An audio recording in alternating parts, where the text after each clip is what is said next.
Hello दोस्तों, नमस्कार। Shweta blog में आप सभी का स्वागत है। तो आज इस वीडियो में जानेंगे बैसाख महीना में लास्ट का जो 5 दिन होता है वो बहुत ही विशेष होता है। उसमें हमें क्या क्या कार्य करने चाहिए। तो चलिए वीडियो को कंटिन्यू करते हैं। वीडियो में आगे बढ़ने से पहले आप सभी से रिक्वेस्ट है कि प्लीज़ चैनल को सब्सक्राइब कर दें, एक लाइक कर दें और मुझे कमेंट करके ज़रूर बताएं कि आपको मेरी वीडियो कैसी लगती है।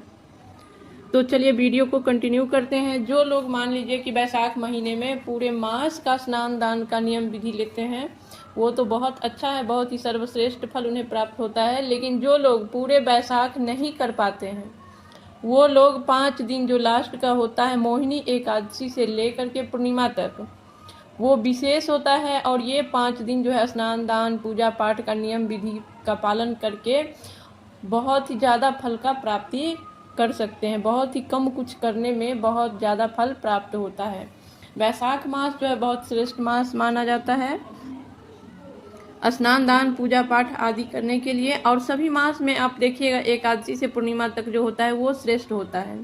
और ये बैसाख महीना में थोड़ा सा ज़्यादा ही होता है। तो बैसाख महीना में हमें कुछ ना कुछ अपने श्रद्धा अनुसार या अपनी क्षमता अनुसार दान भी जरूर करना चाहिए और पूजा पाठ हमें डेली करना चाहिए। बैसाख महीने में जैसे कार्तिक स्नान होती है वैसे ही बैसाख स्नान होता है और ब्रह्म मुहूर्त में उठकर हमें स्नान करना चाहिए। कार्तिक महीना में थोड़ा सा ठंडा भी होता है और बहुत ज़्यादा पूजा पाठ या दीपावली छठ वगैरह की तैयारियां होती है तो हम इतना सवेरे उठकर स्नान नहीं कर पाते हैं। तो बैसाख में ऐसा कोई प्रॉब्लम नहीं होता है। और गर्मी का समय है तो आप आराम से सुबह उठ के नहा सकते हैं। तो आपको ज़रूर नहाना चाहिए। उजाला होने से पहले आपको नहा लेना चाहिए। ब्रह्म मुहूर्त में 4:30 बजे या 5 बजे से पहले ही आपको स्नान करना है, क्योंकि 5 बजे सुबह हो जाती है। उसके बाद आपके घर में लगे तुलसी माता का पूजा कीजिए। सबसे पहले सूर्य भगवान को अर्घ दीजिए। थोड़ा सा जल में गंगा जल, रोली, चंदन वगैरह डाल करके, अक्षत डाल करके फिर तुलसी माता का विधि विधान से पूजा कीजिए, क्योंकि तुलसी माता का जो पूजा का विशेष फल प्राप्त होता है। अंधेरा समय है तो तुलसी माता में सुबह और शाम दोनों समय आपको दीपदान करना चाहिए। फिर शिवालय है अगर अगल बगल तो शिवालय में जाके पूजा कीजिए। अगर एकादशी का दिन है तो लड्डू गोपाल का पूजा कर सकते हैं, शालिग्राम भगवान का पूजा कर सकते हैं, या घर में कोई भी आपके पास तस्वीर है तो उनका भी पूजा कर सकते हैं एकादशी के दिन। और एकादशी व्रत जो होता है वो फलाहारी होता है। तो एकादशी के दिन आपको कुछ सीजनेबल फल का दान करना चाहिए जो आप भोग लगाएंगे। और उसके अलावा भी जो रसीले फल होते हैं या सीजनेबल फल होते हैं, तरबूज, खरबूजा, खीरा वगैरह, इस टाइप का जो भी फल आपको मिल जाए उसका थोड़ा सा दान आपको जरूर करना चाहिए। फिर उसके अगले दिन जो होता है प्रदोष व्रत होता है। द्वादशी को प्रदोष व्रत पड़ रहा है तो उस दिन हमें भोलेनाथ का जल अभिषेक या पंचामृत अभिषेक जरूर करना चाहिए। प्रदोष से लेकर के चतुर्दशी तक प्रत्येक दिन भोले बाबा का पूजा आप नियम से कीजिए। अगर शिवालय है अगल बगल तो, और नहीं है तो घर में जैसे आप नियम से तुलसी माता का पूजा, सूर्य भगवान का पूजा, शाम को दहलीज पूजा, सुबह में तुलसी माता के पास दीपक जलाना, पीपल देवता का पूजा, ये आपको पूरा बैसाख मास करना चाहिए। बैसाख के महीने में दान जो होती है, जो गर्मी से बचाव करने वाली चीज़ें होती है उसका जो दान होता है वो विशेष फलदायी होता है। जैसे कि आप सीजनेबल फल दान कर सकते हैं, पंखा दान कर सकते हैं, हाथ वाला पंखा जो होता है वो भी दान कर सकते हैं, या फिर स्टैंड फैन जो होता है, कोई बहुत ही गरीब लोग हैं उनको आप दान कर सकते हैं।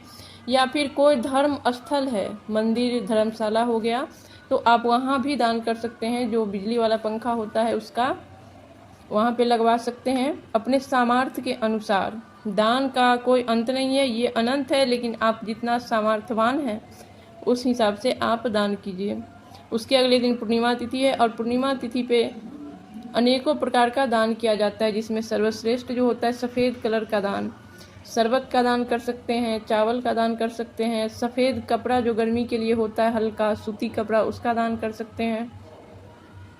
बहुत सारा चीज़ जो है ना आप दान कर सकते हैं। तो बैसाख महीना में जो 5 दिन लास्ट है वो स्नान दान पूजा पाठ और पूर्णिमा तिथि जो होती है वो देवताओं के नाम पे समर्पित होती है। और मोहिनी एकादशी से शुरू होकर के पूर्णिमा तिथि तक जो जो दिन पड़ रहा है, जैसे मोहिनी एकादशी से आप एकादशी का व्रत प्रारंभ कर सकते हैं।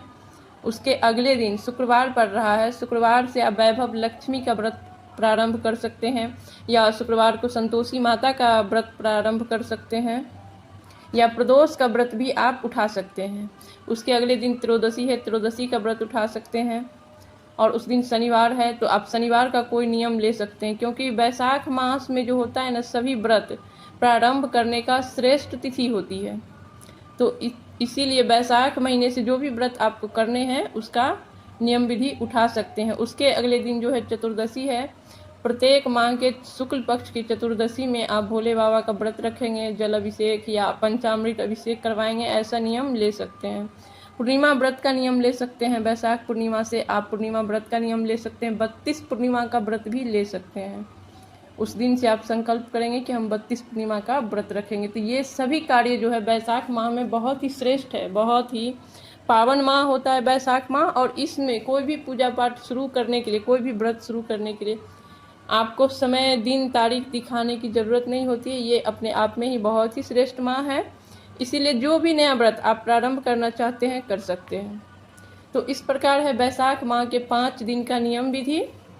तो कैसा लगा वीडियो ये कमेंट में ज़रूर बताइए। आज का वीडियो यहीं पे समाप्त करते हैं, फिर मिलेंगे किसी और वीडियो के साथ। तब तक के लिए नमस्कार। वीडियो